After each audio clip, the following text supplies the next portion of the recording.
করবে। বিশ্বনবী মুহাম্মদুর রাসূলুল্লাহ সাল্লাল্লাহু আলাইহি ওয়াসাল্লাম ইরশাদ করেন, যে ব্যক্তি সকালবেলা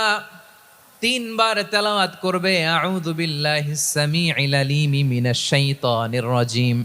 এরপরে সূরা হাশরের শেষ 3টি আয়াত তেলাওয়াত করবে,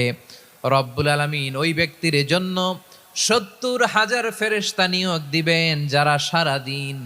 ওই লোকের জন্য মাগফিরাতের দোয়া করবে। শুধু এখানেই শেষ নয়, বিশ্বনবী ফরমান ওয়া ইন মাতা ফি যালিকাল ইয়াউমি মাতা শাহীদান, ওই দিন যদি ওই ব্যক্তিটা ইন্তেকাল করে সে শহীদ হয়ে কিয়ামতের দিন আল্লাহর সামনে দাঁড়াবে।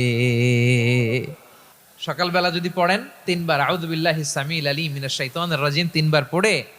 সূরা হাশরের শেষ 3 আয়াত যদি তেলাওয়াত করেন, তাহলে আপনার জন্য আল্লাহ তাআলা 70,000